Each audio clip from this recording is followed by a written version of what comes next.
We're going to call to order the regular meeting of the Board of Trustees of the Venus Independent School District on December 16, 2024 at 6:30 p.m. And we have a quorum.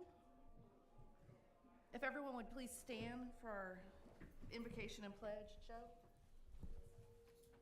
Our most gracious Heavenly Father, as we come into your presence tonight,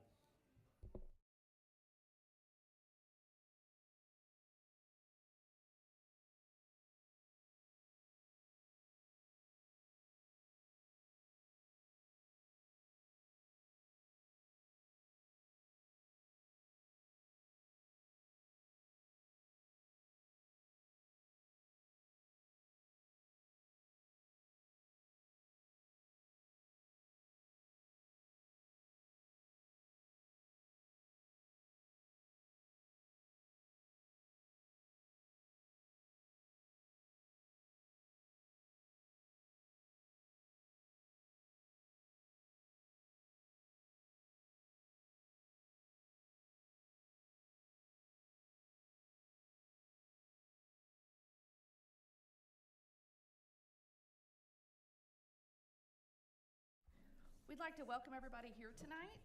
Thank you for coming.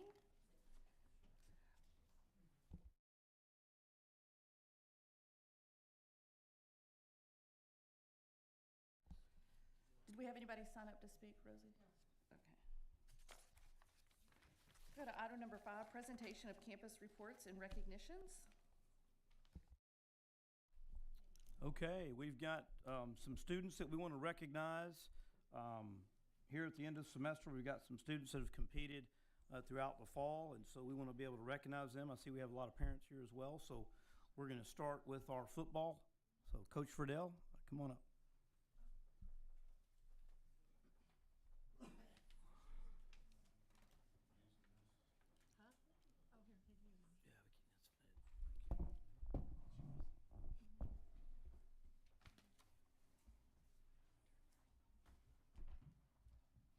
All right, first of all, I'd like to thank Dr. Torres and the school board for continuing our student recognitions this year.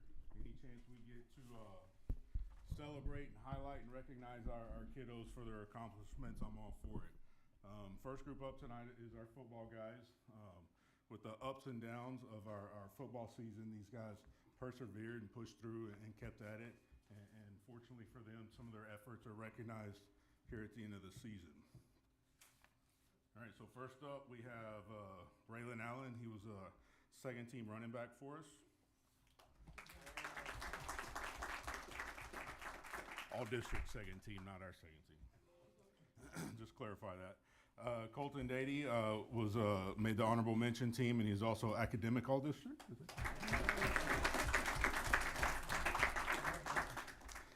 Xander Harasis was on the football second team, all district team as a defensive back for us. Congratulations, guys. Picture time.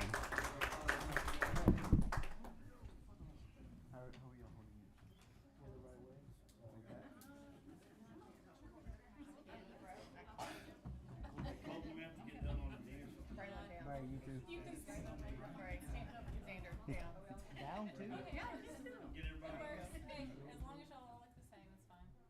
Hang on. All right, thanks guys.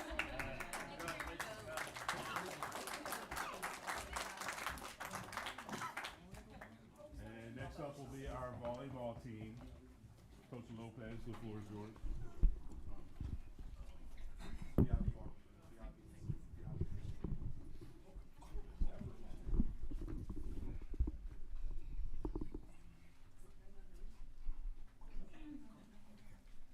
Well, I'd like to thank the board as well for allowing us to recognize our volleyball team. We have some representatives from JV and varsity. I'm just extremely proud of the girls this year. They did fantastic on both ends. JV showed a lot of improvement, and varsity showed extreme effort outside with our teams and everybody that we have to deal with.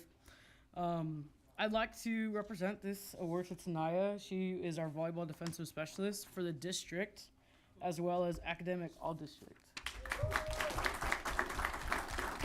Tinsley Martin for academic all district. Delilah Martinez for honorable mention in our district and academic all district. Haley Rivers for volleyball second team all district and academic all district. And Aurora Young for volleyball first team all district and academic all district. Even though I don't have anything officially for JV, all of them, they were fantastic. They were on top of their grades. Everybody was academic all district on our both teams, so I'm extremely proud of them. Thank you.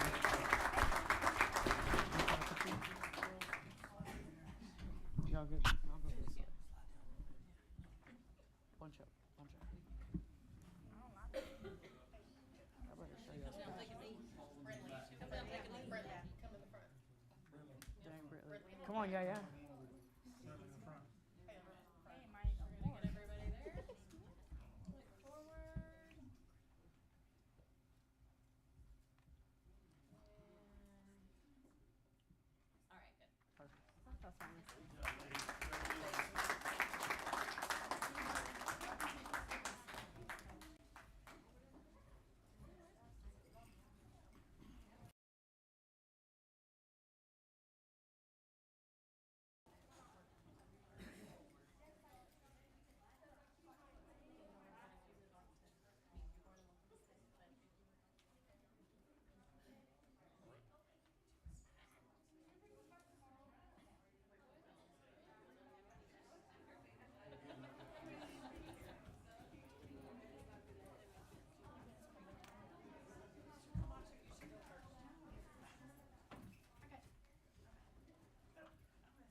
Okay, so we'll go to campus reports now. All right. Oh, Mr. Camacho, you first, right?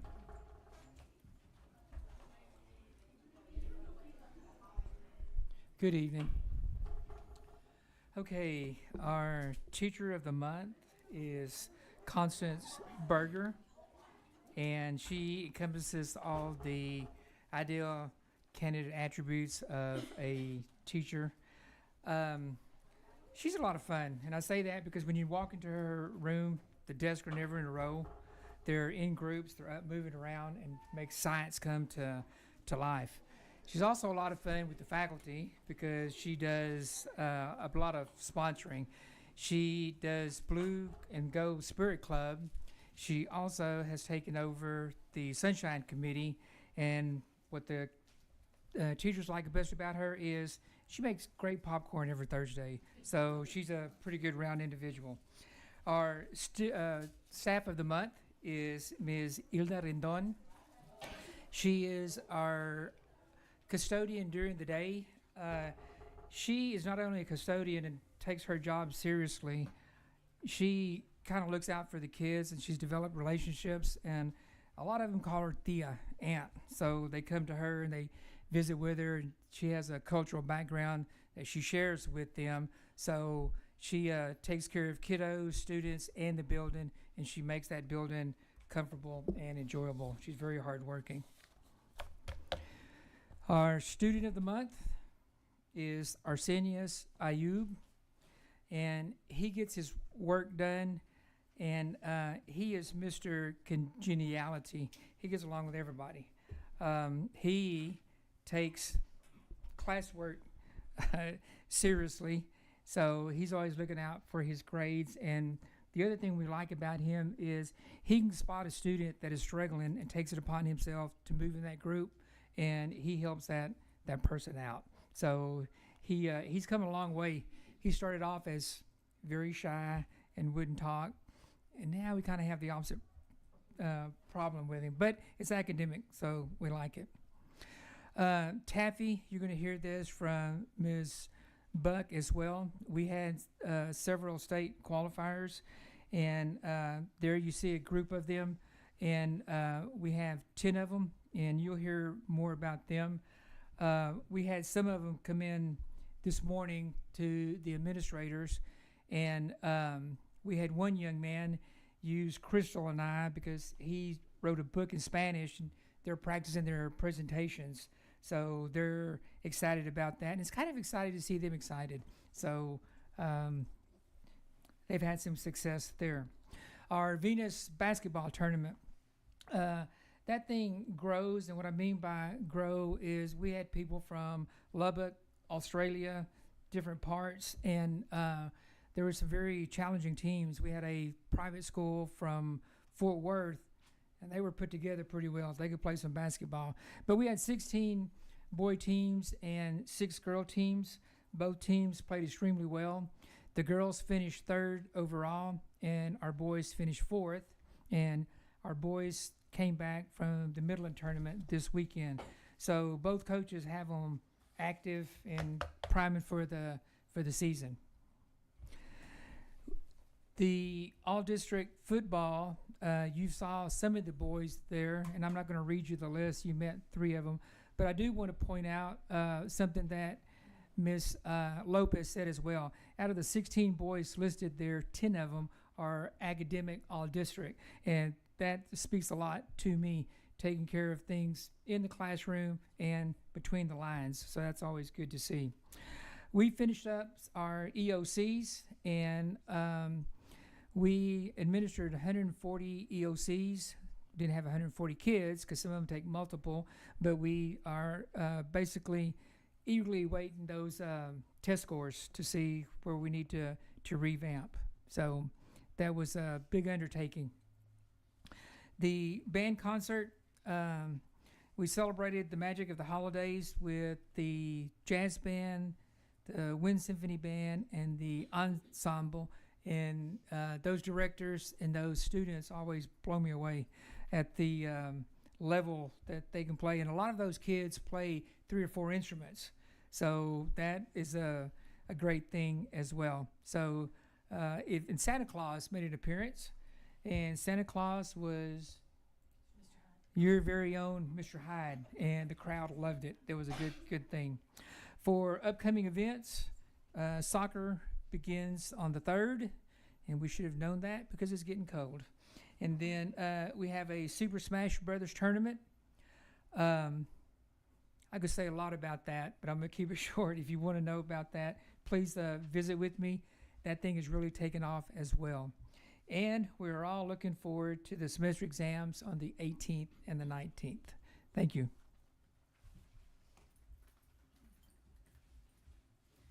All right. So I'm going to give her a second to get middle school up. We got to see what we're starting with. All right. So things going on at the middle school. As Mr. Camacho said, we had 15 students, middle school students, compete for Taffy. 8 of those will advance to the state competition in Galveston for children's books, just like what he was talking about. We currently have 135 middle school students that are actively practicing multiple days a week for TSA, and we have 36 high school kids that are walking over every day to work on TSA competition. So we have lots of academic competition happening. We were able to complete interest inventories for every 7th and 8th grader. If you don't know really what that is, it's kind of what are the things you're interested in, and then these are the careers that fit that. And so we got those things taken care of. The high school is going to be coming over and talking to our 8th graders about CTE courses, and so we wanted to have that done before they came. Got those things taken care of. Upcoming events, big things. We are hosting UIL Academics for 4 schools this year. First time, a little nervous, but it's going to be fabulous. We have middle of the year map testing in January. And then, like I said, the high school CTE Career Expo stuff. And then we are going to do a mock. We have so many kids that are competing in TSA now. We have to eliminate ourselves because we have too many kids. And so we'll have a mock regional on January 31st, I believe it is, in our gym. It's a Friday. We would love anybody that wants to volunteer to come and judge or help the kids, whatever you guys are interested in doing. So that's kind of what's going on at the middle school. So my student, or what's that first? Teacher of the month. Let me find the right page here. My teacher of the month this month was Mr. Benjamin Ballmer. Most of you know him. He's a dedicated department head, works really hard to create an atmosphere where his teammates thrive and feel successful. He's involved in academic UIL. He planned our Veterans Day program, has done that for several years. He's the NJHS sponsor. Lots of things to demonstrate his commitment to growing leaders in Venus ISD. And then let's see what's next. It should be student. Our student of the month is Jessie Ellison. She's right here up front. We'll get her pictures of her in just a second. This is what the teacher said about Jessie. Jessie Ellison earned Student of the Month for her outstanding academics. She participated in both STEM and TSA. She's in athletics and competes in 4 sports. She excels in her studies in honors and high school credit classes, supports her teammates, and creates positive relationships. Her dedication, involvement, and kind attitude make her a role model and deserving of the recognition. Congratulations. Do we want to do finish mine and then do pictures? Okay. So my support staff of the month was Miss Karen Foy. She's our cafeteria manager, does an excellent job, demonstrates leadership by managing our cafeteria staff who are highly dedicated, and ensures that our lunchroom is an inviting environment for kiddos. She had her work cut out for her. I think we went back and looked over the 10 years I've been here, the most people we've had show up for Thanksgiving lunch was 71. This year we had over 200 parents show up. So it was unexpected, but it was exciting unexpected. So we all pitched in and served some food and ran some tickets and got it all done. But she worked very hard that day, and I think everybody left with it very successful. So we wanted to recognize Miss Foy. All right, Jessie, we got some pictures to do, girl. Oh, Lord. He's going to ask me. On the TSA, it said that the high school were walking up to the middle school. Do we not have a high school TSA sponsor? I'm going to pass that to Mr. Camacho. We do, and in the past, there's not been that much coordination. There's a little, but they typically have always gone over to her. And that's something Ms. Buck and I have discussed as well. Mm-hmm. So, yeah, they walk over. I have Mr. Hargrove, Mr. Christensen, and Miss Reeve they're all coaching with all of those kids. It's a lot, but it's productive chaos. So, all right, come on, Miss Ellison, let's do this. You get to hold this. Yes, you do.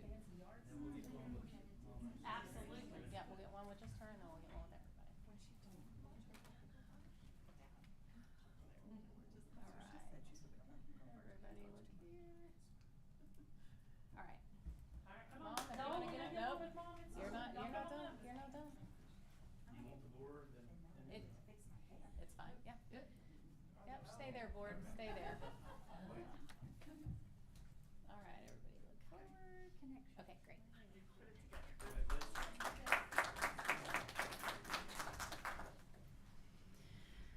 Okay, good evening. So, as at the time of writing the report for the elementary school, we are up to 677 for enrollment. We've had several more families inquire, so we just keep growing over at the elementary. We are busting at the seams. This past Thursday, we had our Polar Express Day, so I'll include those pictures on the next board report. And we also had it was like just a real quick contest our PTO decided to do, and it was just to raise some extra funds for our Christmas PTO store that started today.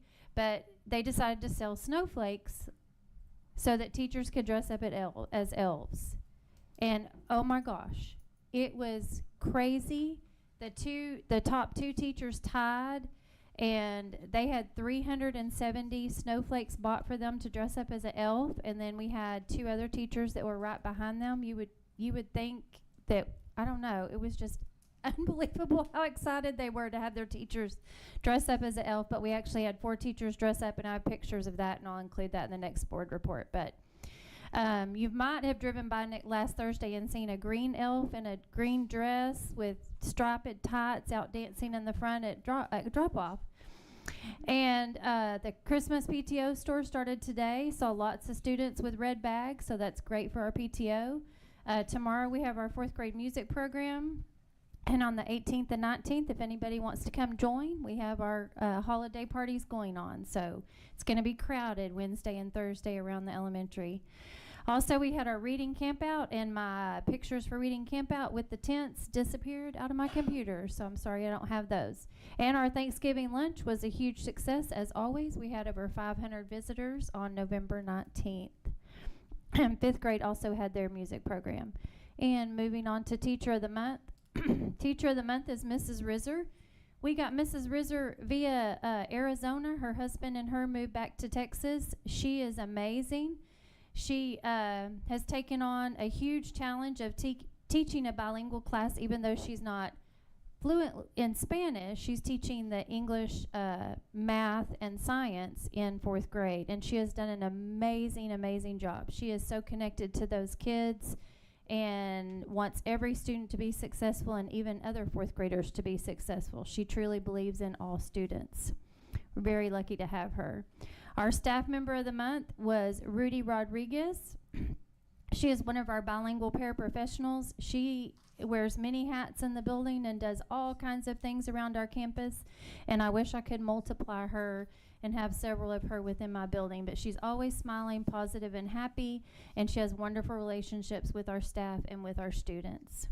And also, our student of the month, and he could not be here tonight, but it is Iker Del Rio Mendoza, and he is in Miss Adams' homeroom, and if anybody knows Iker, they know you never see him without a smile on his face. Ever since 2nd grade, that kid has been smiling. I don't think I've ever seen him upset. But he has become a leader in 5th grade and will help wherever's needed, and also helps translate for students that we have that are newcomers in 5th grade, and does a great job with that. So he makes great choices. And that is our report for December.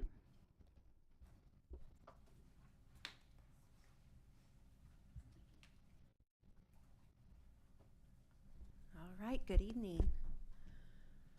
All right, for the primary, we're staying busy. Similar to the elementary, we had a wonderful Thanksgiving lunch with our parents and families, also welcoming over 500 visitors. We're staying busy the month of December with our holiday festivities, kindergarten music program. I want to kind of piggyback for a moment for Miss Buck and Mr. Camacho on Taffy. We have some outstanding high school Taffy students that come over and intern for us, and so Ms. Bartula has done a really great job with that program. So much that I feel like those students are almost part of our campus now. You look forward to seeing them, the kids see them, love them, the teachers, and so kudos to both of y'all for growing that program, and hopefully future teachers in Venus. And then our teachers have been working diligently, finishing up their middle of the year assessment, so we're super excited. I told the leadership team last week that in the teachers lounge, I can hear them come running down, and they're like, oh my gosh, my kids grew from point A to B, this is fantastic. And so to me, it's rejuvenating, because we're working in a hard times in education, and so to see our teachers caring with our 4, 5, and 6-year-olds is super incredible. For our student of the month, he's not posted because we missed him that day. He was absent. However, Kevin Rodriguez is a kindergarten bilingual student and is also the child of Rudy Rodriguez from the elementary, who was just recognized. Kevin is fantastic. He has shown lots of growth this year, and so I had the whole specials team nominated him just because in the past 4 months, he's become very mature, reliable, and taking care of those friends that need him. And then our teacher of the month, Miss Lawson, she's a dime a dozen. If you could multiply her, you would, because she's fantastic. she makes the students want to come to work. She makes it an enjoyable place to be at the primary school. She goes above and beyond for the students. And so we're so thankful to have her on campus because she is a great role model. And then for our staff member of the month is Miss Knoll. She's brand new to us this year. She is our instructional aide, and so she helps support our pre-K and kindergarten classrooms, and they absolutely love her. The kids look up to her. The teachers enjoy her. She pulls the kids out and works in small groups with them, so we're really grateful for all the work she does for us. And then I think I might have added some photos. Just some kiddos working on some fine motor skills in first grade, but also building Christmas ornaments. So it's always great to make it interactive and fun. And then there's some of our dress-up days, those smiling faces. Thank y'all so much.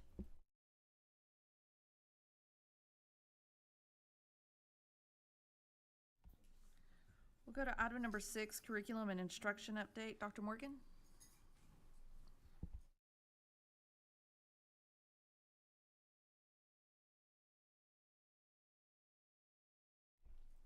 Good evening, everybody. Just wanted to give you a quick update on some things that the Curriculum and Instruction Department is doing to support teaching and learning in our district. If you can move forward to the next slide, please. Thank you. So this is our department. I have several coordinators and instructional coaches, many of whom you have met before. So Crystal Camacho supports all things assessment and accountability. Ms. Gay Roden supports our bilingual and ESL programming and students. Wijden Haddad is our math coordinator, and so she supports pre-K through 12 math instruction and curriculum.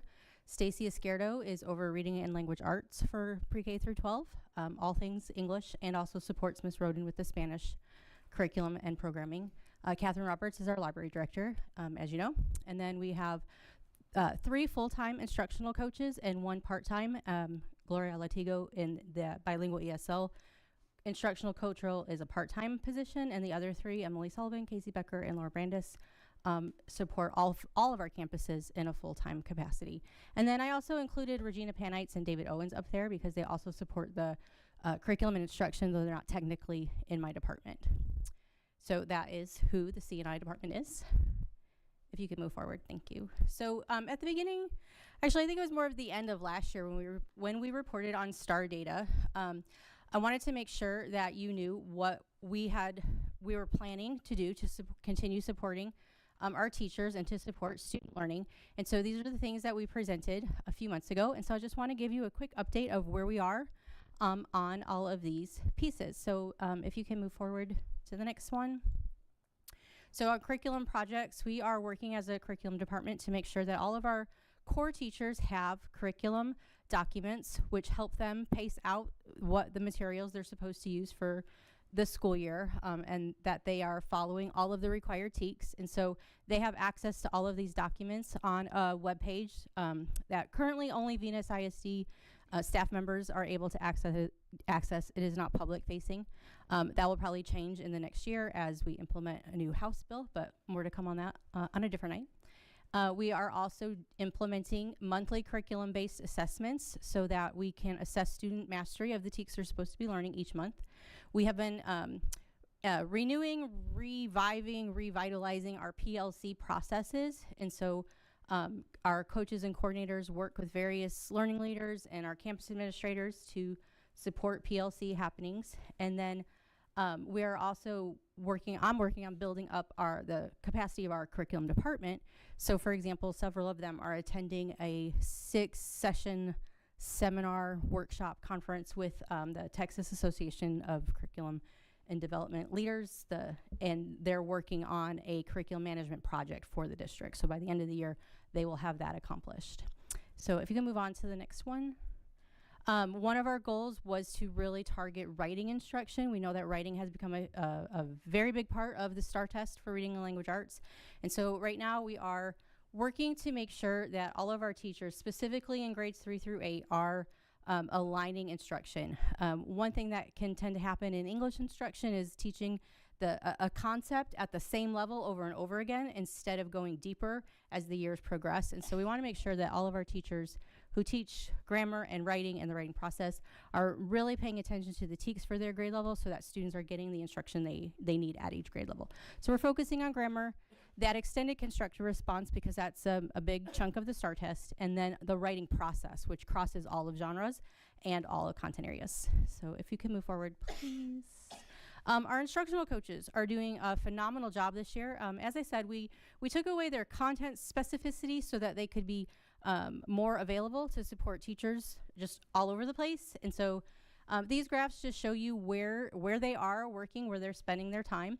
The red up there on the pie chart is elementary, so you can see that they are always supporting elementary because their offices are in a portable classroom right on the elementary campus, and so they are very near the elementary teachers, so they're very quick to respond to needs as they come across there. But they're also working on the other campuses as well, particularly middle school and high school, where we have a lot of our more inexperienced teachers on those two campuses.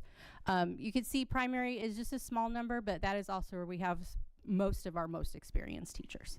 And then the different touch points, this is how they just keep track of how they're supporting teachers. So coaching conversations are when they are sitting down with a teacher one-on-one, talking about something very specific they observed in instruction and giving them an action step to work on for improvement. Support sessions can be anything from helping them with finding an activity for a lesson to sometimes very informal counseling sessions, but those are the coaches supporting teachers. Classroom visits, when they're in the classroom, observing instruction, modeling instruction, or even sometimes co-teaching. And then PLC visits, they also participate with our PLC teams, helping the teacher teams in that collaborative planning process. Okay. And then one thing that yes, please move forward, thank you. Our learning walk, so this is with the campus leaders. About once a month, we participate with principals and to observe instruction to make sure that what we're doing to support teachers lines up with what principals observe and want for their teachers. And so we have this list of classroom look-fors. These are the 6 key common instructional framework strategies that we adopted last year for all teachers to improve instruction. And so before we go onto the campus, the principal is to look over these and decide which ones they want us to look for. And they are usually the ones that they have been working on as a campus. Our big ones this year are classroom talk and writing to learn. And then as a team, we go into classrooms and we look for the things principals have identified that should be doing. And then following that learning walk, we have a debrief so that we can together identify the gap. So what does the principal think is the gap? What did I notice? What did Ms. Roden notice? And then we agree together on what the action step will be to continue supporting teachers. And so often that is following up with the PLC team or on the next PD day, delivering a PD that aligns to something that we noticed. And then the intended goal is we want the teacher teams to do this process on their own so that they are developing that collaboration and to improve their instruction together. And so that is a next step for this process. And then one of the other final things that we had as part of our action plan for this year was to really focus on developing our leaders. So once a month, we meet with all of the campus leaders, so principals, assistant principals with the C&I department, and we really just focus in on that PLC at work process, looking at how are we monitoring lesson plans, how are we making sure that the learning leaders are leading PLCs to get at the collaborative planning, data-driven instruction. We are supporting learning leaders. We're going to have, we did some training for them in the summer, and we're going to do some more training for them on our January PD day. And then also our instructional coaches have coached our learning leaders one-on-one, and we're going to continue to do that throughout the second semester. And through our school improvement grants, 3 of our campuses are involved in these grants. And so I work very closely with principals from elementary, middle school, and high school because of these grants. And so you may have heard us refer to school action, also known as LASSO, or the ESF Focus grant or those, I know those acronyms get thrown around all over the place, but those are grants that we have received in order to work on improving student performance. And so we worked collaboratively on those things. And then, of course, AVID is still a big part of what we do. AVID is now in the elementary school. We start AVID programming in 3rd grade.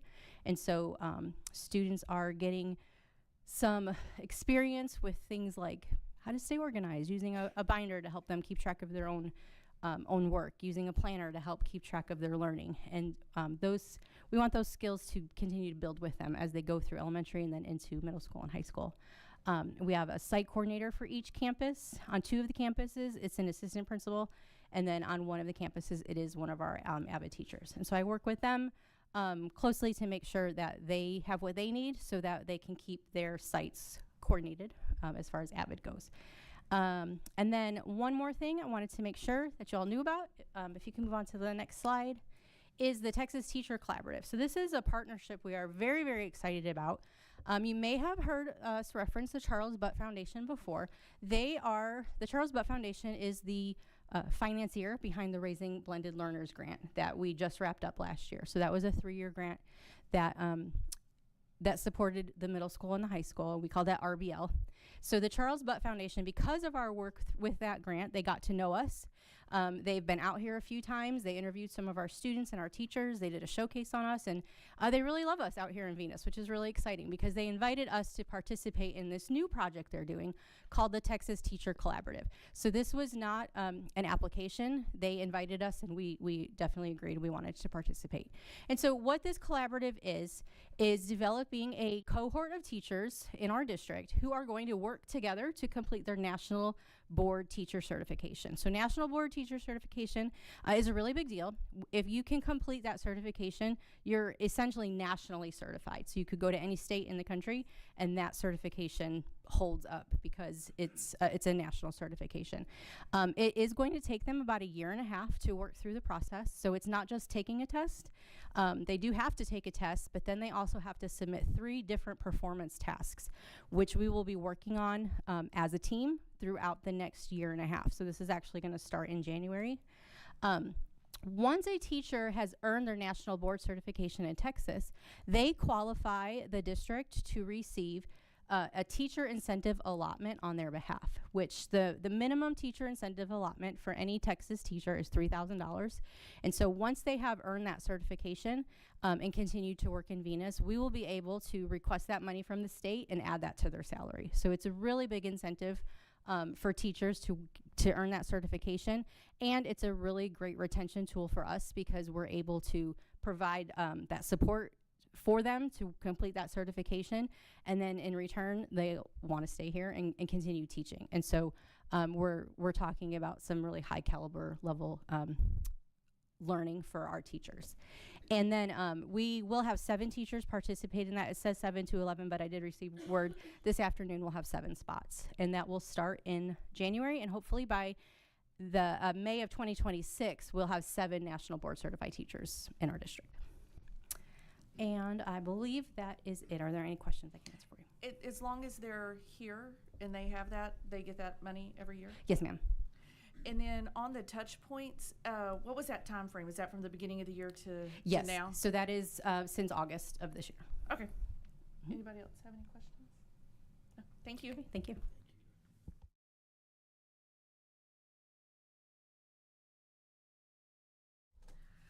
We'll go to item number 7, demographic update by Paul Cash.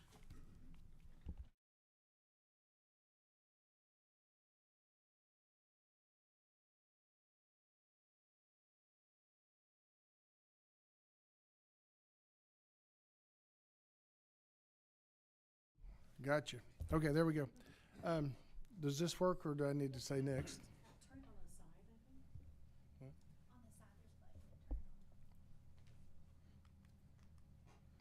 On this, oh, turn it on. I know it's going to be complicated. Okay. My name is Paul Cash. I'm here with Zonda Demographics, and I had the opportunity to present kind of the demographic report to the committee. And so I want to give you guys kind of an abbreviated version of that, but we appreciate the chance that we have to be here with you guys. And so this here, just kind of some fun facts about Venus ISD. You guys know this already, but the median household income is about $76,000. The median home value is about $220,000.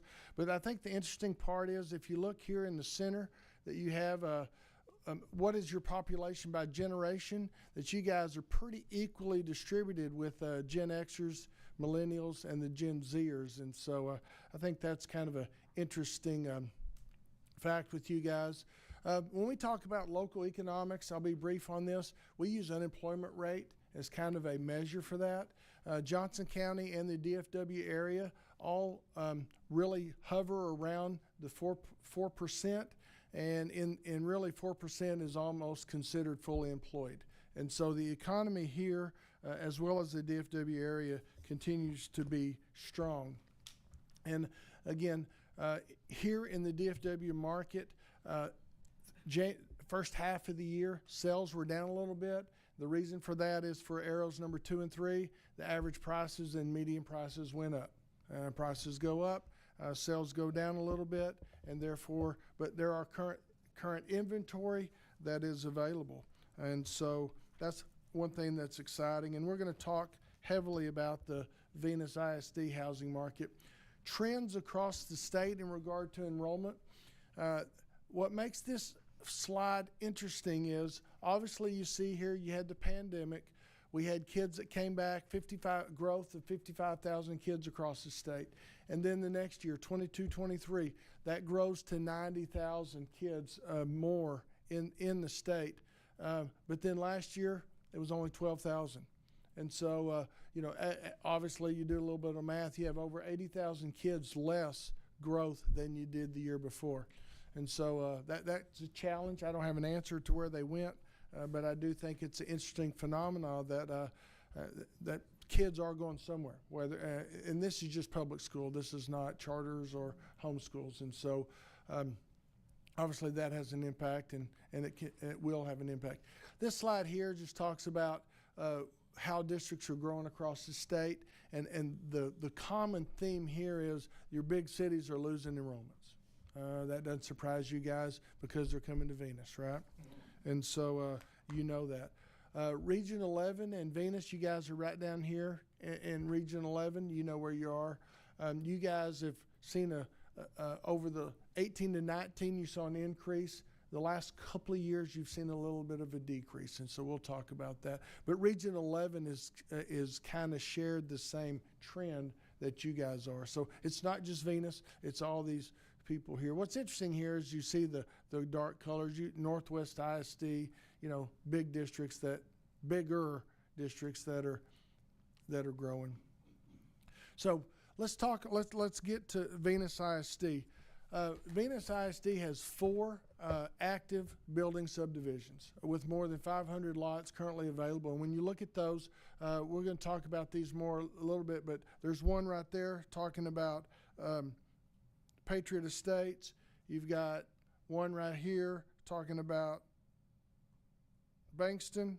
And so then right here in the middle of the district, that one's just about built out when we're talking about Meadow Ridge. And then there's another one right there. We're talking about Ridgeview Additions. And so one thing that's interesting when you look at this map, the green are active subdivisions and the yellow are future subdivisions. And you have a lot of yellow, and a lot of the yellow's big.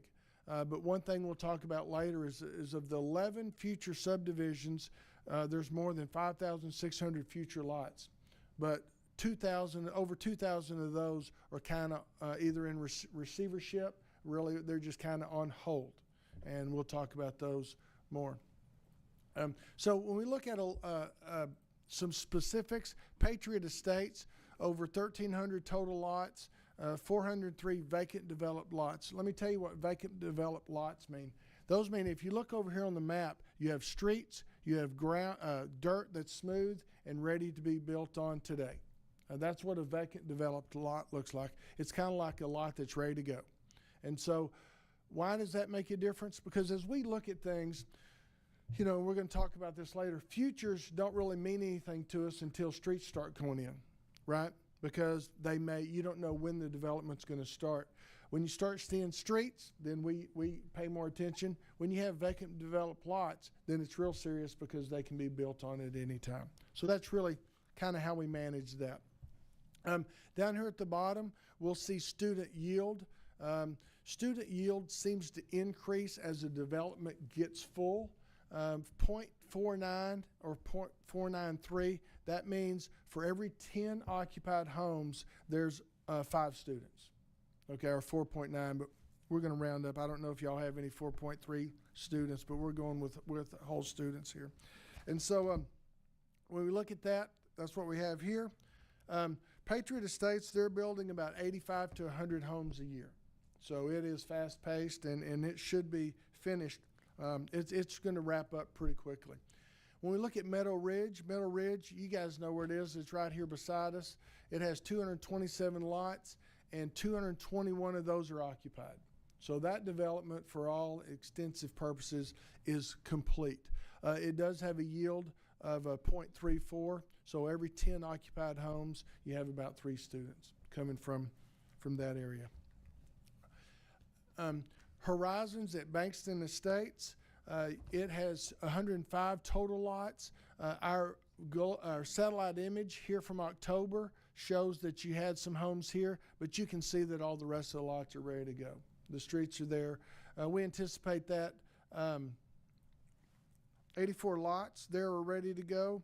We expect that to really be built out in about 2 more years because it's not, I mean, it's 105 lots, but they're going to build them fairly quickly. So let's talk about Prairie Ridge. Prairie Ridge is in the northeastern part of the district, and if you look at this satellite image here, you can notice something pretty simple. There's a vertical line here that on this side is Midlothian ISD, on the left side is Venus ISD. And so Prairie Ridge is 4,590 total lots, split between Venus and Midlothian. 2,000 of those are for Venus. The issue is people can't get from here to here. And so they're supposedly working on a bridge that should be done in 2 to 3 years. And when that happens, they'll build fast because it's already there. And that one will happen pretty quick. So let me talk about these futures real quick. These are the 7 developments. You can see them there that total over 2,000 future lots. But all these developments are in some type of hold, whether they didn't develop, whether they don't have the infrastructure, whatever they need. There is no building going on in these at this time, but they're still on our books as active as future subdivisions. All right, so Buffalo Hills, there's 400 lots. That's in the far south part of the district. There's 2 others, Stallion Ranch, which is right here by the schools. Hawk Ridge is down here to the south. Those are, again, future LGI homes up there, some future developments. Manufacturing home analysis, not really a big deal.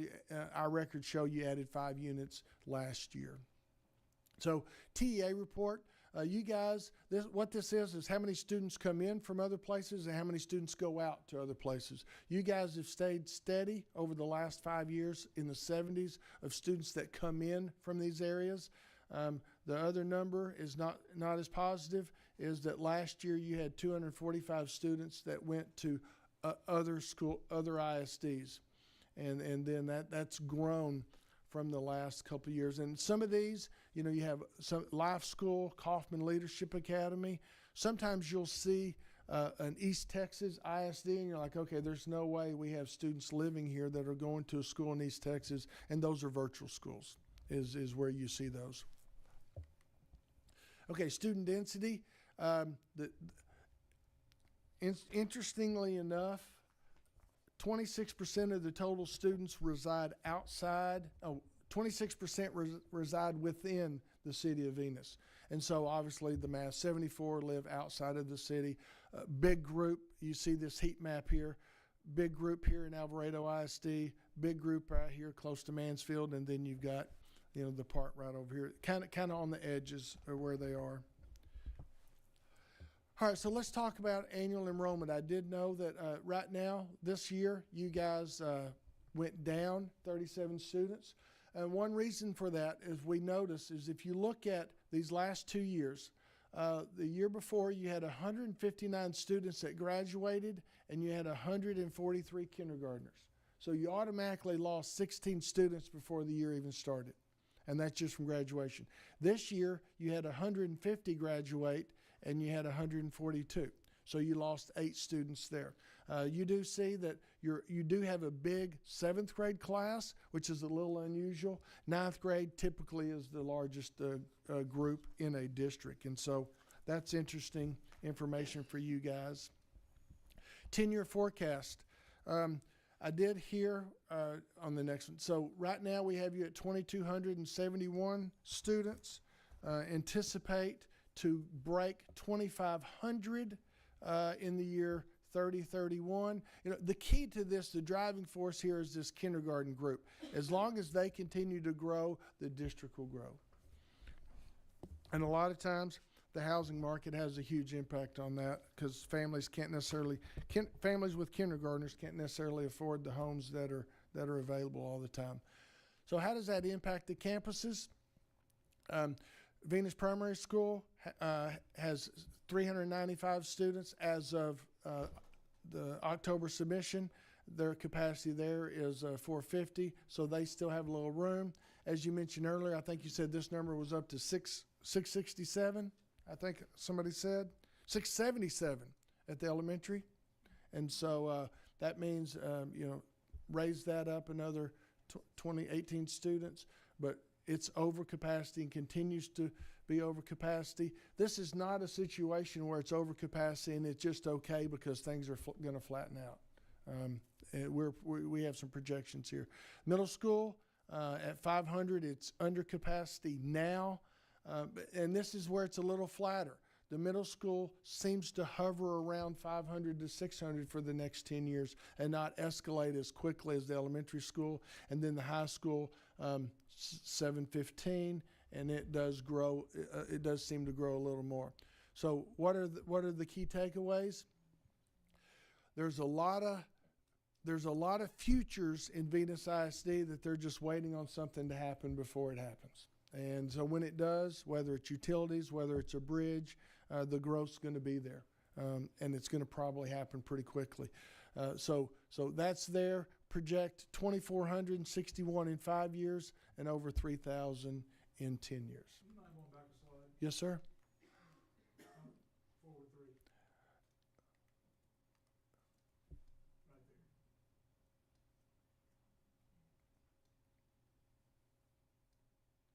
I was saying, you said that middle school flat was like 502 to 642 is projected growth.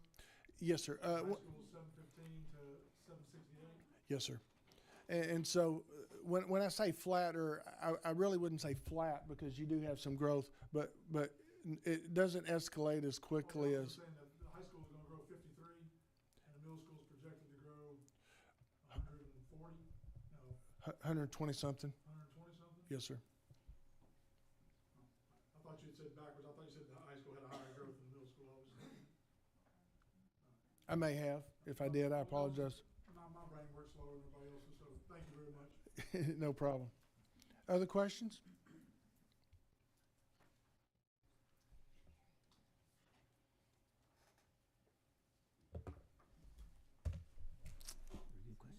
Okay, good. Thank you, Dr. Cash. Appreciate you giving us that information. We'll go to item number 8, Bond Committee, 24 recommendation to the Board of Trustees. Okay, just quickly here, I would like to just introduce our folks here that are going to be presenting here. But, you know, we've been very blessed to have some dedicated community members working to navigate and work through our growth and our future. And I've got 2 individuals here of the committee have been engaged over the last 2 years with the studying and planning. And so first I've got Christina Sanchez, which is our CCMR coordinator here in Venus. She brings a whole lot of experience and perspective as a public school educator for multiple districts since 2014. We also have Steven Cervantes. He's the father of 3 students, very active volunteer, president of the Band Boosters and youth sports organizations. He's a retired U.S. Marine and spends a lot of time and effort here serving our community. So this time, y'all got the floor. Thank you, Dr. Torres. Thank you, President Gore. Thank you, board members. And thank you, everyone, for being here. And to have us here tonight to discuss a very important matter, the Venus ISD's future. Let me turn this thing off.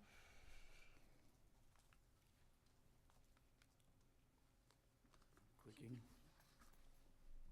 Mr. Gateway Might be blocking it. There we There we go. There we go. All right.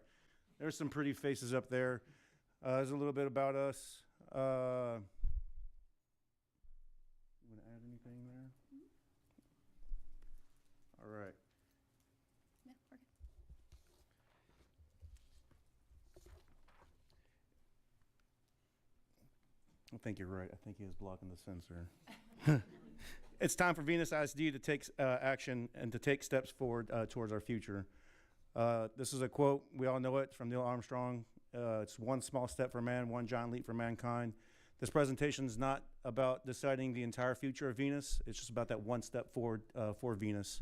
We have to do something, and not doing something is not something. So enjoy the presentation. All right, where are we getting our bearings? The Long Range Planning Committee started back in 2022.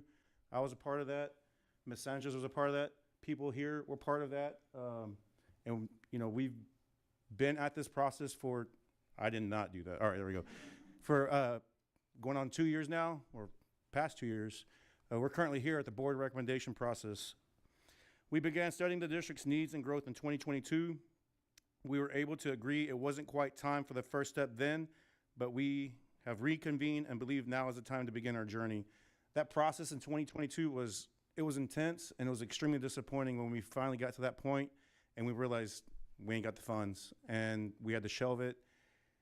And, you know, now we're here and we went back and revisited, and you're gonna see the same stuff that we came up with in 2022's committee is very similar to what we're gonna talk about today. So, Ms. Sanchez? The VISD Bond Committee consisted of 21 members and represented a cross-section of our Venus community. Members were parents and or grandparents of VISD students, employees of the district, business owners, and community leaders who brought unique perspectives to every meeting. If you served on the Bond Committee in either 2022 or the current committee, please stand up so we may recognize you.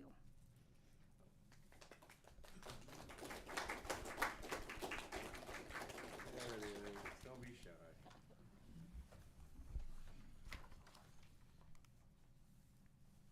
This committee was a continuum of the Bond Planning Committee formed in 2022. Many of the members who served on the 2022 committee also served on the 2024 with the same end goal of serving and giving our students and staff the facilities they deserve. This year, our committee met 4 times over 3 months and met with subject experts to study a variety of topics that led us to a decisive and well thought out recommendation. We studied the previous work done in 2022. We met with demographers, learned about construction costs, VISD programs, school finances, and community support for calling a bond election. It was important for our community to agree on what was our true north. As you can see, being good stewards of taxpayer dollars was our top priority. After learning more about school finances and VISD's bonding committee capacity, the recommendation we present today has been created with financial integrity at the forefront of our minds. Our committee felt that it was also incredibly important to address current capacity issues our district is facing, as 3 out of our 4 campuses are currently over capacity, and since 2022, we have agreed to start with the high school. Our committee charge was also a guiding factor in all that the committee did. Committee members gained an abundance of knowledge from engaging conversations with subject experts, studying the district's long-range plan and identifying the most crucial needs of our district, as well as developing a recommendation that will truly serve and benefit our students.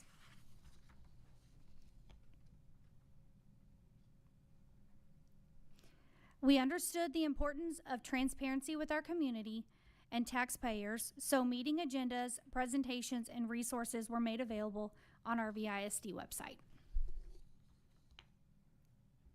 Oh, thank you. So now we're going to talk about the overview of our current schools. As you can see from this chart, 3 out of our 4 campuses in VISD hit or exceeded their capacity this year, with significant overcrowding at the high school.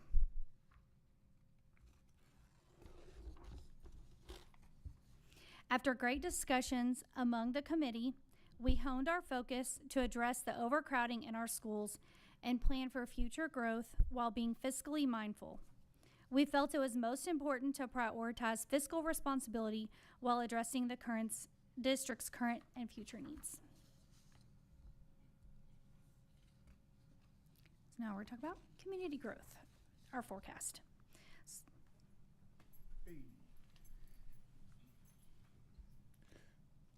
The slide looks familiar. Thanks, Mr. Paul Cash from Zonda, for giving an in-depth analysis on the demographics of Venus ISD. The demographics report shared with you tonight was something that the committee considered every step of the way in forming this recommendation. We shared this information as well as a plethora of other information. I wish we got that condensed version because we was there for a while getting that information. But it was information that we needed to hear, and it was information that was very eye-opening. We're like, whoa, we knew we were tight, but bursting out the seams, we didn't realize it was that bad. And when you look at the housing development, the next step is to look at how the new families will impact enrollment. And once again, this is stuff that we talked about earlier. Enrollment is fluid. We can't hang our hats on a specific point in time. For instance, the committee studied this chart from October, and Venus ISD already increased the enrollment. This month's enrollment reached 2,284 students. And if Mr. Gate would stop blocking it, if it goes through the slides really fast, I do apologize. There it is. That's our current numbers, 2,284. And when we got the Zonda briefing, we were reporting a different number. So as the slide stated, it's a fluid situation. While we studied district financial information, all right, the INS, that's the number that's going to be important here. We're seeking to increase that INS from this number, 0.43 to 50 cents. There are 2 parts to the school district tax rate. State tax compression lowered the M&O tax rate, as you see here, from 2017 all the way to present. This tax rate continuously gets compressed. When we looked at the numbers from 2017, that's $1.58. Here we're looking at $1.17. Setting the Venus ISD total tax rate at an all-time low with more than a 40-cent reduction since 2019. With this new bond that we're requesting consideration for, what's going on? There we go. We're looking at an increase of that INS at 50 cents, which brings it up to $1, almost $1.25. It still keeps it less than what we were at in 2023 last year. Right. So even with that 7-cent increase to the INS tax rate, the school tax rate would be lower than it was in 2023 and significantly lower than 2019. And as a reminder, the INS taxes will always stay local. When we were looking at how much funding is even available, we looked at local property values and modest growth projections, both in residential and commercial. I'm not a subject matter expert on these, but we have the subject matter experts here, and they were there present to go over all this information. This is just a snapshot of some of the things that we went over. This projection shows anticipated property value growth, which includes new properties. So as developments go in, those new residents and business also contribute to school funding. So we're right here. We're anticipating if the bond gets approved to get that new high school around this time frame. But if we wait, that new high school is going to be getting built in this time frame. So it's very important that we take that first small step. The Attorney General's 50-cent test ensures our taxpayers that we can afford the debt payments for this bond and reassures that we will not surpass the 50-cent INS tax rate cap. If you have any questions on this, we can get it covered. All right, this slide's, in my opinion, one of the most important slides as a person that pays, the bills at the house. How much is this going to cost me? If you own a home at $230,000, which I believe the median house home was $220,000, so it's slightly less. You're looking at a monthly impact of $7.58, which equates to about 4 cookies and 2 ice creams at the Venus Elementary cafeteria, and my kids go through that pretty quickly. If you're a high roller, you're looking at a Starbucks family trip at $23. Well, that's probably like a single Starbucks trip for myself. So about $23 for a $500,000 home, and that's a monthly hit. And while finances are always tight, and it's not something to joke about, we're not talking a big hit on your bills. I found out I was paying 2 Paramount Plus subscriptions, one for me and one for my mom. So mom kept hers, and I got 2 Paramount Plus subscriptions. All right, yes, sir. While you're on that, would you address Yes, sir. over 65, how it will affect them? Yes, I will actually defer that to someone that can explain it a lot better to me, if that's okay with you, Mr. Russell. I can't. Those taxpayers would be frozen. The bond would not impact over 65. So if a bond passes, it will not affect the person who has a homestead, is over 65, that owns their home, no tax increase whatsoever. Yes, sir. Unless that property makes improvements, but that's right. And I think that's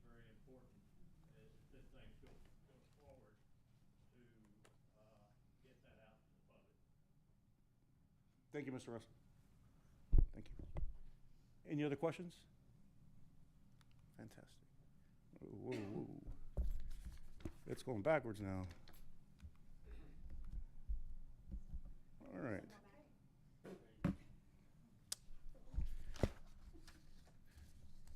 What we studied. As a committee, we looked at many possible solutions for the expected enrollment growth, and keeping in mind current capacity issues and funding limitations. Funding limitations is very important here. We know what we need as a town. As a committee, we worked very tirelessly to figure out what it is that we needed as a city, a school district, and we kept coming back to those funding limitations. We considered everything from small campus additions to new schools at almost every grade levels. Yeah, thank you. Potential projects studied. We studied initially projects A through G. For each potential solution, we compared square footage, classroom space, cost, timelines, and impact. We developed lists of benefits and challenges for each scenario. The reason I brought up, they being Huckabee brought us A through G scenarios for one of our first couple of meetings, and when we met, we were like, these scenarios, they're great and we appreciate it, but it's not quite what we're looking for. Could you maybe expound on some of this stuff? And they came back with multiple different scenarios, H and I, with 3 different I configurations. So the committee didn't just get spoon-fed the information, say, yep, sounds good to us, let's move it along. No, we wanted to make sure it worked for us and we were fiscally responsible. Solutions range from, slide please, $23.7 million to $123 million. And those are just all some of the examples of the project there. While every project had benefits and solved part of the challenge, bonding capacity is not sufficient to fund all identified needs right now. And I say right now because we do have plans in place for future growth. In weighing the solutions, cost, needs, and urgency, the conversation turned to what we should address first. Within a solid financial plan, the high school clearly rose to the top, but we wanted to bring it back to the broader community first. Slide, please. So after we met the second time, it came to the high school yet again, and at the same time, we wanted to make sure we were maintaining the solid financial plan. Slide, please. We did a community survey. We asked residents, likely voters, to complete a survey about everything from cost to strategy of phase plans. 130 people responded. Now, we have heard and seeing on Facebook and other places that not everyone got the survey. So I believe the survey, can you speak to how the survey was distributed? Sure. I believe the district sent it out on the social media channels. It was posted on the website for people could have found it and taken it. It was shared publicly, but the district did a targeted mailing to people who have voted in at least one of the last 4 elections in a May election, and so it was targeted to people who vote. So as a parent, I received it in the mail. I received it online, and then I saw it on the district website as well, but I only took it one time. We asked residents I already spoke to that. Slide, please. This shows the responses, including the strength of opinions regarding a $76 million bond. Hopefully this won't break it. All right, slide, please. This right here, the 48.9%, that's a strong support. This is a pretty low number on the strongly opposed. This number right here, these are the people we want to talk to, kneecap to kneecap, get in front of them and say, hey, what can we do to get you to a yes or to a no? The indecisiveness, we want to figure out what's going on and how can we help to clear some of those questions, to alleviate some of those concerns, because maybe there's people out there that are against it because they think, oh, my taxes are going to increase or my parents' taxes are going to increase, but they have questions like Mr. Russell had. Hey, if I'm 65 and older, will it hurt me? Not at all.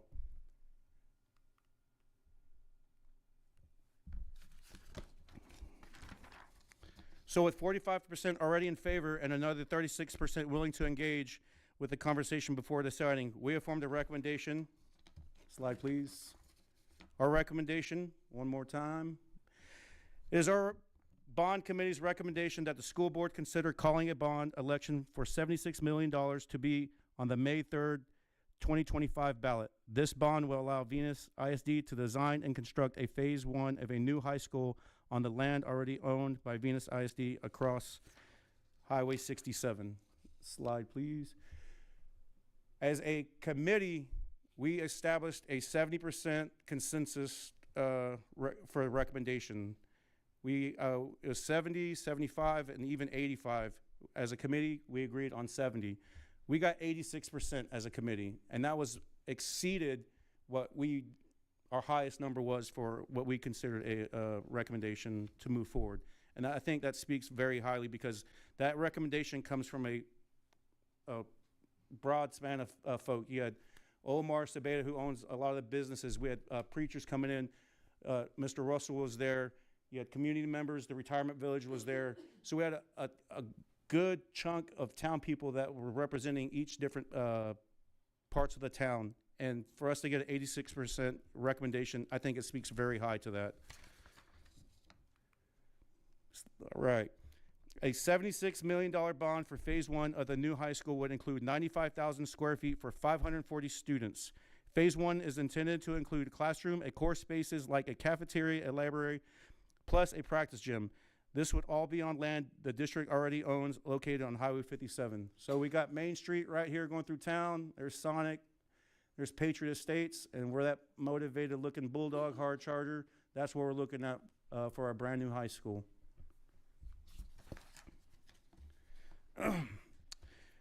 Just bring this back for context. The recommendation for phase 1 of a new high school would need a $76 million bond funded by a 7-cent change to INS tax rate. This is under $2 a week for the average home.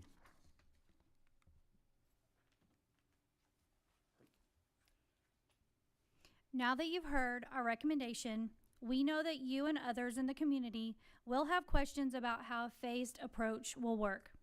While we understand that the focus is on the immediate task of calling a bond collection, we want to ensure the community that there will be a task force to study decisions that need to be made in the future. This slide shows our current school's enrollment, capacity, and where we are overcrowded. The future task force will evaluate the best approach for us to realign grade levels, ensuring a plan that utilizes the space most efficiently and makes sense for students, family, and staff. Again, while a decision does not need to be made now about the grade level configuration, I can assure you that our bond committee studied several options that could work, and our architects and other consultants will continue to work with the district. Oh, can we go back one? No, back there. I can assure you that our bond committee studied several options that could work, and our architects and other consultants will continue to work with district leadership to make sure the right plan is developed for the future. This slide shows how grades could shift to different buildings over the years. By 2030, a new high school could serve grades 10 through 12, up here on 67.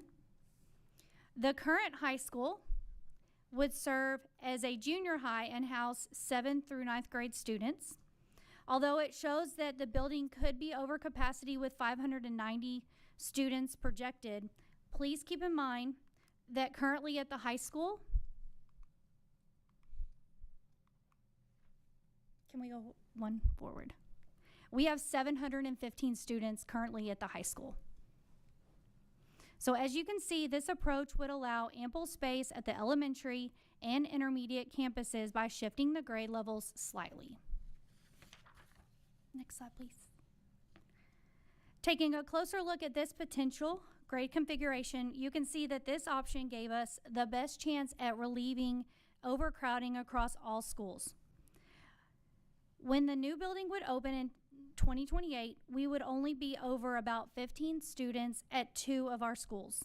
We could still handle this growth in 2030, 31, but more schools are projected to exceed their capacity at 2032, 33.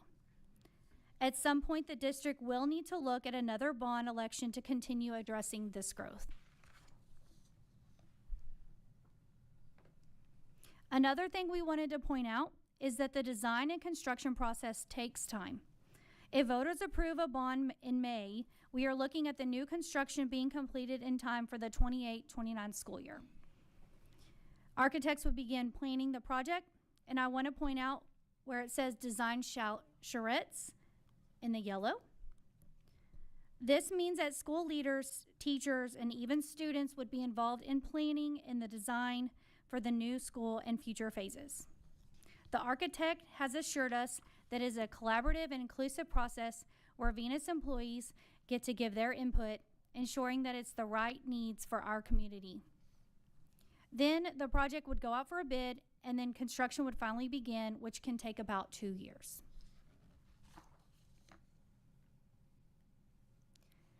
This slide shows that the planning and future decisions will take place over the next couple years in preparation for a fall 2028 opening.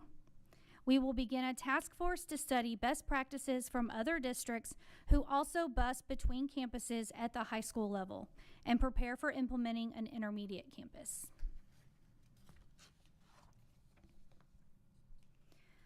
Thank you so much for taking the time to hear about our committee's work and our recommendation.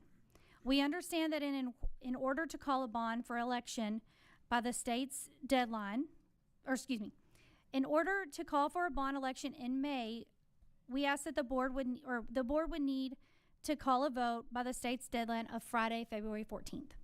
That means you have the rest of this month, all of January, and the beginning of February to consider what we've shared, ask questions, and hold additional meetings if necessary. If you do call a bond, the election day would be on Saturday, May 3rd. We hope you'll take our recommendation and lead us through the first step towards a new high school. Thank you so much. Thank you, guys. Thank you.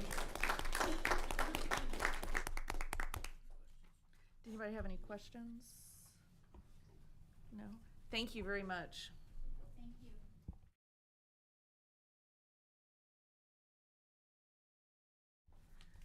We will go to item number 9, executive session for 551.071, 551.072, 551.074, 551.076, 551.082, and 551.0821 at 7:49 p.m.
agenda. Did anybody have any questions on the consent agenda?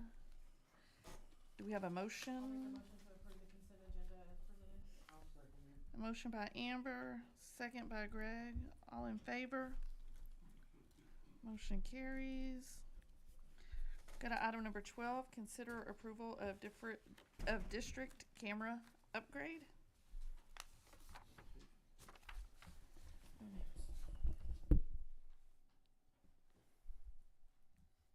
Good evening, Dr. Torres, President Gore, board members. Thank you for letting me come tonight. What I'm going to do is just kind of give you, just asking for approval to move forward with the camera system. So I'll go over some things real quick for you.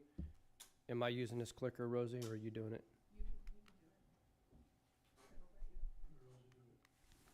Yeah, just go to the next one, please. Keep going up, keep going. Okay, so page 2 at the bottom, the plan for the phase 2 would be to, like you saw last month, is to replace all the cameras at the high school with new Vigilon cameras. Currently there's 88 cameras at the high school.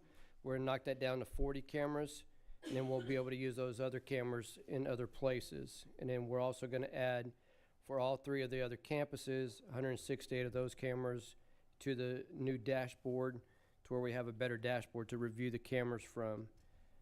So this total cost for redoing everything at the high school and adding all of our current cameras at the other 3 schools to the dashboard is a total of $151,347.15. The majority of this comes out of the 2024-2025 Cycle 2 Safety Grant, and then additional funds will come from technology. So what that breaks down to is we've got about $142,000 in that safety grant because of the indirect costs. We have $2,600 left in the SSSP grant that I need to finish up and use this year. And these are all safety grants. So really what we're going to ask technology for is about $6,700. And Warren said that they have that in the budget and everything else for them to do that. The only other thing that they're going to go out and purchase more over this is probably a new server, which will cost them about $12,000. Remember, we had the server burn up at the elementary with the power that went out and everything else. So that's something that has to be done anyway. And plus, we're going to do some upgrade with the servers for video cards and things like that. So I know there were some questions last month, and I wasn't able to be here last month because I was sick, regarding putting these 40 cameras at other schools and everything else. So let me just kind of go over a couple little things on that. The main thing is the cost, installation costs. If we went from campus to campus and moved people from different places to go do the installation and do these installs, it's going to cost us more money instead of sending one team directly to a high school and getting that one high school done or whatever else. We still have to send teams to there, so there's more cost. It'll raise that 151 up quite a bit. The other thing is that when we start doing these other phases later down the road, that the integration just doesn't work that well with it and everything else, okay? But I do have a plan. I do have a solution. We do have some blind spots possibly in some other schools and everything else. The cameras that we remove from the high school that are still in good working condition, we still have the old system, okay? And so we can put those cameras in and we can put them on the old system, and it's not going to cost us anything but some guys going out there and installing cameras in some locations. So we can actually add more cameras to each school too, and we won't have to pay for any extra cameras. So will we install those ourselves? I don't like having us install stuff, but on those cameras, it's a possibility that Warren and his team possibly could do that, or with maintenance, as they have in the past. That's the way Domain did in the past. He just had their guys put them in and everything else. You have to watch out. Since we're not getting new cameras and new systems, it doesn't void any warranty when you do those kind of things, and you have to be a certain installer to do that. So those we could use our own people. If we use the other people, are they going to charge what they would charge, like you had said a minute ago, which would raise the cost up really, really high? It would probably cost, it definitely would cost us to have them come in and install, but we might be able to find some other resources to do that from. So, but I wanted to make sure that we had Warren and I came up with a plan. Okay, we can't get every campus right now because of what we have, but we'll start looking at other grants and start doing each campus once we get more grant money. But we have this other system that we don't have to pay for currently, and we have these cameras that we're removing so we can actually hit some blind spots with them. So, Is the high school have the oldest cameras in the district? We're They're- just curious. Last time we talked about a little bit about it just seems like every time we open our mouths, we're talking about high school this, high school that, high school this. So I didn't know what the reasoning was why the high school got brand new cameras and the elementary, which has should have the largest population in the district, would not get. I don't know. I didn't know the reasoning. That's not a gripe or a shot. It's just what was the reasoning behind? we have more activity at the high school, and I'm not just talking about criminal, non-criminal activity. We have more activity. We do a lot of stuff at the high school: basketball games, choir stuff, band stuff, city stuff that we allow occur there. So having better camera servicers there is the best bang for the buck right now. I know I don't have to go into my experience with you or anything else. It's the best place. Yeah, I look at everything.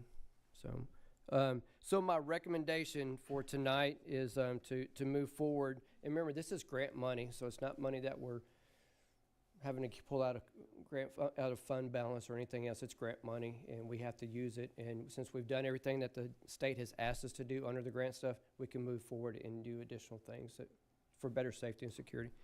So my recommendation is to replace the high school cameras with new cameras and new system, and put the other 168 on the same dashboard.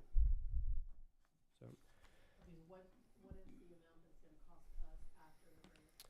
You said 67. It's going to be right under $7,000, and of course that server is another thing because that we blew it anyway with the electric thing that went out. So because I still have $2,600 from the other grant that I'll add to this.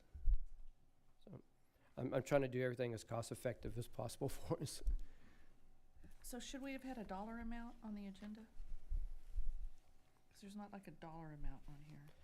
It's just The dollar upgrade. amount for this project is $151,347.15. That is what our quote is.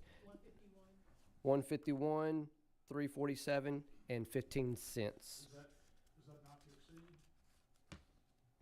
We shouldn't. Make a motion we have to allot money for that. So is our motion not to exceed 151, or is? Yeah, our motion right now just is to approve the camera usage. It doesn't have a dollar amount on it. If we approve it, they come back and say it's 10,000 more than we. I think in the past, we have had stuff that didn't have an amount, and we did put a do not exceed amount. Is that right, Joe? Yeah. Okay. You could add that. It doesn't have to be written on there. This partnership that I'm building with the Vigilon is a good partnership because they already do, well, it's AeroWave, and it's who does our radios. And then from there, we're going to do door access later and cameras and everything else and put it all in one system that will work congruent with one another. Because of that continued business, they'll be glad to install those other cameras for us. It's a possibility. They've been working with me on a lot of stuff. And I've already given them recommendations to other districts, so, yeah. Well, I have a question. So should it be not to exceed 152,000 with X amount coming from the grant funds? I don't know. Do we need to? You don't have to we say don't- that. You're not Just the amount. lock into. Just the amount? Okay, okay.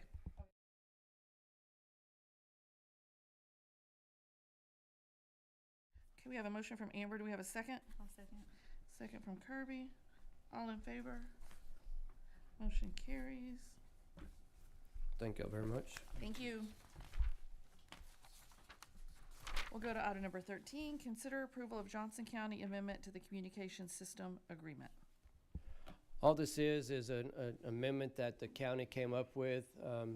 They never did send it to me, and they've been waiting for it so they can take it to the county attorney's office and have their board vote on it. It's just showing the upgrade of how much it costs for us to have our police radios on their system and everything else. And I think it went up like $2.50 this past year.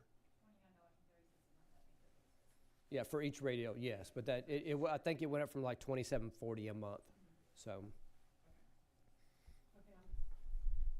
Anybody have any questions? And that's always in my budget. Yeah. It's always in my budget, yes. Okay, I'll make a motion to approve the Johnson County amendment to the communication system. Okay, motion by Amber. Do we have a second? Okay, all in favor? Motion carries. Thank you. Go to item number 14, consider approval of matters related to personnel, resignations, employment position, or contract amendments. Do we have a motion? I'll make a motion to approve matters related to personnel, resignations, employment, and positions or contract amendments. A motion by Amber. Do we have a second? I'll second. Second by Joe. All in favor? Motion carries. Go to item number 15, reports. Dr. Torres? Okay, just a couple of things here. We are wrapping up the semester this week. We have been extremely busy with a lot of things going on, academically, athletics, fine arts, you name it. It's been exciting to see all the things that are going on this final week, being on the campuses and hearing all the different things they're doing, from dress-up days to just concerts. We still have a couple more concerts this week. Athletic events. There is a lot going on ending up the semester, and so we're just excited to keep moving forward and hoping that all of our folks will have a good break, and we're going to finish up strong on Thursday. And so then next time we come back, it'll be 2025. Hard to believe. Mr. Gatewood, you got anything?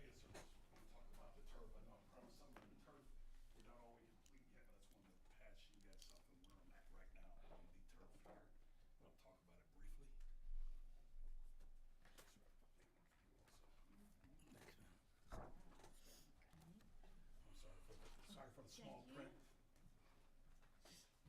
I'm good. Yes, if you could, please. That mean we gotta dig it up and install it ourselves? No, sir, we're not gonna do that. I got to work that day, sorry. I know, but Once you can see about me on pretty sheet, but I going for every option. Dr. Torres, who can control that thermostat? Mr. It's off. Yeah. It gets too cold in here. It gets too cold. That's the benefit. Hey, as long as you're happy and comfortable, don't worry about it. We're almost done. Yeah, Enterprise heated up for me, so. we're almost done. This is our last item. Yes, sir. Yeah. I agree with you. I'm gonna take my Yes, jacket sir. off. And I know last time I promised you guys to buy some turf stuff. I'm still waiting on a third company. I just got an email today from Paragon Construction, which is Tim Buchanan, the longtime coach of Alito. He does run that particular company. He'll be by Wednesday. Just a little familiar with them. They did Gottlieb Stadium, they did Ranger Stadium, and Azle Stadium. One of the things that I look for when I look for different bidders, number one, people that don't subcontract out any work. I think that is critical when you're talking about something as costly as a football field. If something's wrong with it, we want to go straight to the source and not, hey, something's wrong with this field, you need to contact someone else different. What I did here, I put down the two bidders we did come and present to us. It was Dan Hodson of Sportscape. That's the first one. The committee members was myself, Deanne Page, Keith Ferdell, Ronald Lisby, and Dr. Torres was there, but he's a non-voting member, non-scoring member. On the left-hand side, you will see the rubric that we utilize. We talked about firm qualifications, the bidder's understanding of the project requirements, the detailed description of the proposed solution, and so on. The bottom line here, some of the positives from Sportscape. Number one, no outsourcing. They include goalposts, Nella boards included, and they use monofilament turf, which is the best, which is what we want. And some of the only negative that came out of there, really, they're a small company, which is not really a big deal. Not really a big deal. He does some projects. He primarily caters to Texas, Oklahoma, and Arkansas, and Kentucky. He's not like a national chain like Hellas, the one I'm going to cover beneath. After all, the total points that were given, awarded for each person, and what they averaged out to be. The average total points for Sports Gates was $361.25. The cost, everything complete, was $533,000.25. Again, that's goalposts from start to, yes, ma'am, everything. Our post. No, ma'am. Yes, ma'am. A funny thing, a lot of people don't realize that our goalposts, they're supposed to be NFL yellow. So if you go and stand and look for our goalposts, you can see where they faded, the powder coat have worn out of them. They're the wrong color, like a dingy kind of yellow, or dingy kind of yellowish white. Yes, they need to be replaced, ma'am, or painted. I didn't know that was a thing. Yes, ma'am. The second bidder there was Hellas, which is a national company. The difference is, okay, I relate to going to buying a truck. If I go onto the GMC dealer, Paragon's the basic GMC, whereas Hellas is the Denali. Okay, that's the best I can describe it. Some of the positives from them: no outsourcing, national company. They build their own turf. They create all the material from start to finish. Great company. I know their work. They do a lot of good work. Know their work. Some of the negatives, we've got to pay. There's a $25,000 additional cost. Reason being, because the nailer board is extra and the goalpost is extra. Okay. If you look there, I listed the sort of turfs. Their lower price today was $525,000. Again, that's without the $25,000 for nailer board. But we have some negotiating with them. We could do some negotiating. We don't want that turf. That's the Velocity turf. That's the economy brand of turf. What you really want is the monofilament turf, which has a tough type of if you have the thatch type of turf that it has on it. What that does, it holds the field onto the field. So when our players running, you don't see all the field just flying up out the field. It's staying right in place, which helps with concussions and it helps keep our Gmax down. Again, we have one other bidder that's showing up. And we also talked about the maintenance, because maintenance, I think, is very important. If you're going to have a field, you need to maintain it correctly. What Hellas was recommending was a tow-behind ground sweeper groomer for $11,212. What Sports Gates recommended is to purchase a tow-behind litter kit turf debris collector with a field magnet for $8,700. So there's some things we can do to negotiate around that price. And I did put the websites down there. Again, I do have the third company that's coming out Wednesday. I want to ensure that we get the best bang for our buck. Like again, if we're talking about Hellas, they do a great job. It is the Cadillac version of turf. And I will put together next time for you a complete of all three different companies. You're talking about a 4 to 5 week finish time for them from start to finish. It's going to take them 4 to 5 weeks of doing this here, and probably looking at the end of soccer season, getting it done end of soccer season so we can have our field back by the end of April. Yes, sir. So a couple things. I don't see her anywhere on here. I know you're not through with your proposal yet, but is it rubber or is it sand? We can go either way, sir. We can go either way. If you want to go just with different infill, it has sand and rubber.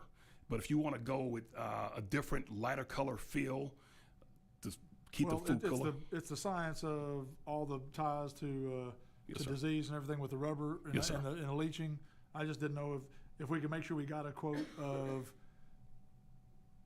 the safest area. Like the sand is the safest and the most now, but I don't know if it's the most expensive or most. So I just don't see that identified in here. What is it with pure sand? What is it with a combo? What is it with Yes, sir. rubber? And then number two, just for the board, we have to buy the maintenance, the Yes, sir. maintainer. Yes, we do. That was one mistake we made with the first turf, and that thing hasn't been maintained in 13 years. So that's a big problem. It would still be good right now because the Yes, ma'am. well, they've shown, studies have shown that the rubber is leaching in from the tires, is leaching in, and like they have athletes getting cancer throughout, like professional athletes that are on it all the time. Yep. So the heat is higher because it's black rubber pellets in there. Yep. Now, it all depends on global warming. You pick which person you want to look at. So it's all stuff like that. You pick which report you want to look at as how big it is. But I would just like to see a full proposal on. They know, the turf companies know. Yes, sir. When they go to Cowboy Stadium or they go to another place or a professional soccer league is putting something in, they know what they're looking for as far as safety. Yes, sir. And I understand exactly what you're saying, Mr. Buck. I do have a detail of what that field is. Right after this here, I'll give you a copy of it that breaks down exactly the different type of fields that are offered.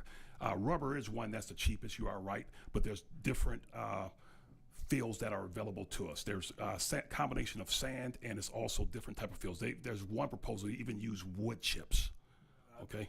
They all float. Yes, sir, The they all float. floats, it's all, so, Yep. anyway, just my opinion on turf, but Yes, sir. sorry. But I do have a detailed plan. I do have a detailed explanation what Mr. Buck is talking about that breaks it down from the field, that breaks it down for if we want G-Shock pad from the start to the finish that has every detail. And I do have enough for everybody here if you would like a copy of those.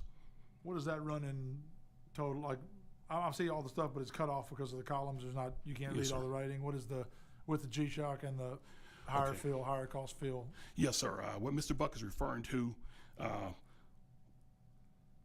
like for instance here, 700,000? yes, sir. If you're talking about with the G-Shock, the shock pad, what you have underneath it, you have two types of shock pads. You have one that you can pour, that's a shock pad, and you have one that you can actually put in there and lay down.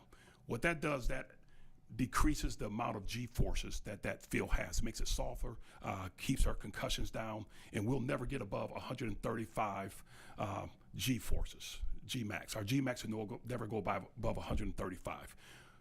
What happens when you get about, what's that, ma'am? How hard you hit the turf? Yes, bingo. Yes, ma'am. G-max is basically like Mr. Buck saying how hard you hit the turf. The higher the number or the lower the, which one is better? You want a low number or high? Yes, number? ma'am. Less G-force. Yes, ma'am. G-force. Yes, ma'am. The lesser the number, the better. Right now, this is the last year we can get out of our number, okay, get out of our number on our turf. So we really don't want to play another year on that particular turf.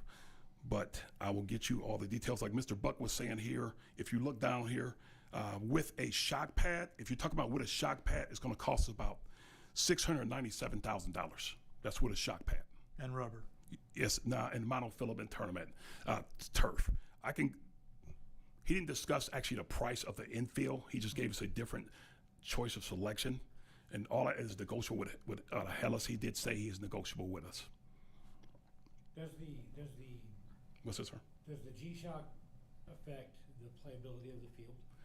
Actually, sir, it makes the. I would say yes, it does, sir. When your G-Shock is actually. The softer the field. Softer field, the better it plays. Yes, sir. It's more spring. Yes. It's more. I know, even the 3 years ago that I was in high school, that type of stuff. Yes, sir. Baseball field, all those. You go to different fields in different areas, and Bingo. They feel different. They Yes, play sir. different. So I didn't know if this was going to affect that. And it really impacts how the ball bounces. It really impacts. I don't know if you have traveled to a baseball field or a softball field that has turf. The ball actually rolls different and bounces different than natural grass.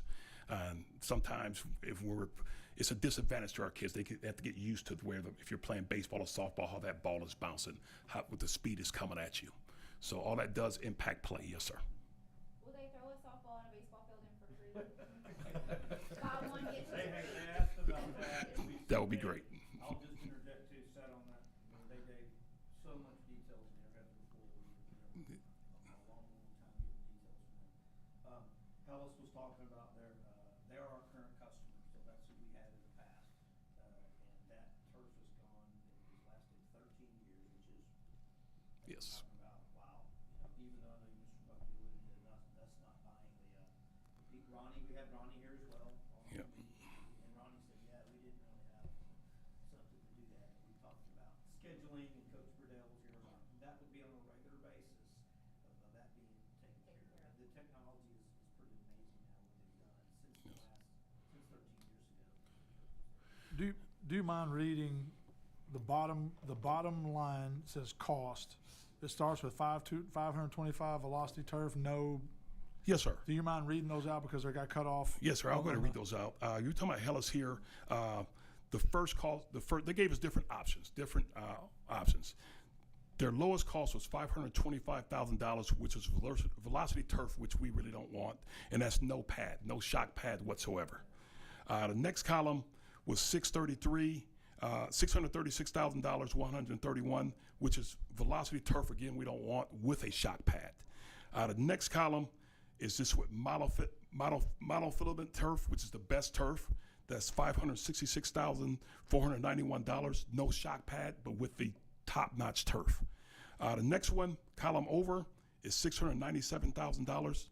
$578,000. Shock pad and monofilament turf. The next one over, it has a higher grade of a shock pad, a thicker shock pad there. That's $810,557. The next one is a bigger shock pad again with the monofilament turf, $255,000. And the highest they would go, the highest is the best shock pad, which is 20 millimeters with the monofilament turf, $951,233. That's the high end. Plus 12 for the sweeper, the groomer. Yes, sir. Plus the groomer. But again, Buy one, get one free? no, I'll say this here. One thing you're gonna learn about me, I am cheap, and if the hell says they're gonna negotiate, because number one, the other people are throwing in the nail board. What the nail board is, that turf is just like carpet. If you go all around our field, it has nail 2x4s all the way around, and you nail it to it. They're charging extra for that nail board. The other companies are giving it to us in the package. They need to give us that in the package. So he said things are negotiable, so we're gonna try to negotiate that down. And you say Paragon is, will have a bid this week? Yes, sir. Paragon will have a bid this week. Paragon, again, that's another company that's bigger. It's a mid-sized company. So I did a small company, which is Sportsgate, a national big company, which is Hellas, and now we have a mid-sized company, which is Paragon. Paragon only does Texas, Arkansas. Yes, sir. No, they got, I know the director of Okay. operations there. He told me the other day, I was talking to him. He said they were running eight crews right now. Yes, sir. Yes, sir. I did get an email back from Tim Buchanan. He just couldn't make it because he was sick that day. He did say he'll be out Wednesday, though. Because I do think it's imperative that we get 3 bids and get the most for our money. Because, we don't, money's not growing on trees around here, so we need to get the most. No, ma'am. It's velocity turf. What that is, that's just that's your basic turf, which is it's like the economy size of your turf. It's okay. Last year's model. Yeah. It's okay, but it's not the best. And it probably isn't last as long. Well, and but it's almost the same cost. No, sir. Yes, but, sir. but to understand, like, if you got velocity turf, which is probably equal to what we have there now, and we had maintained that, we would have gotten 5-6 more years out of that field had we maintained it. That's the problem is, whatever we get, we've got to lock into a maintenance program to where we're actually maintaining it. So now, I agree. I think monofilament is definitely the option to go with, but anything you put down, if you maintain it, you're going to get 10, 12 years out of it, but you're going to do this every 10, 12 years. So. Okay. Any other questions about this, guys? Thank you. Thank you.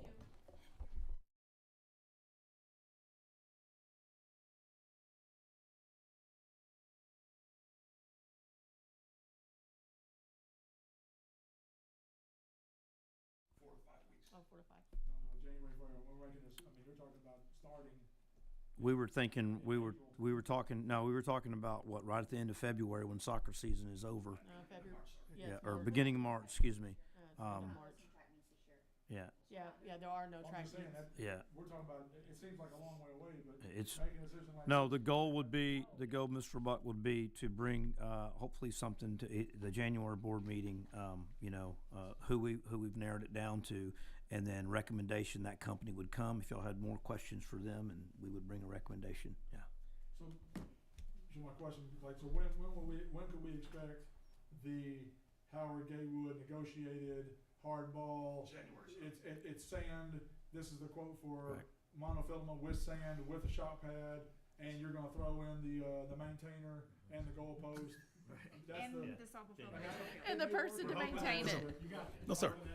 But what I don't want to hear in January is I don't mean to sound rude, but I don't want to hear, hey, this is what their price are quoting me, but we can negotiate. Nope. So at that point, No. we need to have negotiating down. This is, I mean, we've already beat them over the head plenty of times. This is what it is gonna be, period. Yeah, hard number January. Yeah. Yes, sir, because it's not a lot of time. You're talking about getting the turf made, getting it here, getting all the materials, outlaying all the equipment, developing your critical path method for that construction. No, that company needs to know that they're doing that work around January to plan for construction of that field in March. Yeah, It 'cause we is have to be not a done lot for of time. graduation. Yes, ma'am, That's exactly. another point, we wanted to make Yeah. sure we were done to have that. And it would be, we mentioned that when we visited with them. 45 He said 45 weeks. Okay, so we'll That's- go to item number 16. Does anybody have any requests for additional items? No? Okay, we will, so our next scheduled board meeting is January 13th. However, on January the 11th, we will have a workshop At 8 o'clock. at 8 a.m. Yes, 8 a.m. That works for you, Donna? Yes, ma'am. Okay. We'll go to item number 17, adjourn at 9:13 p.m.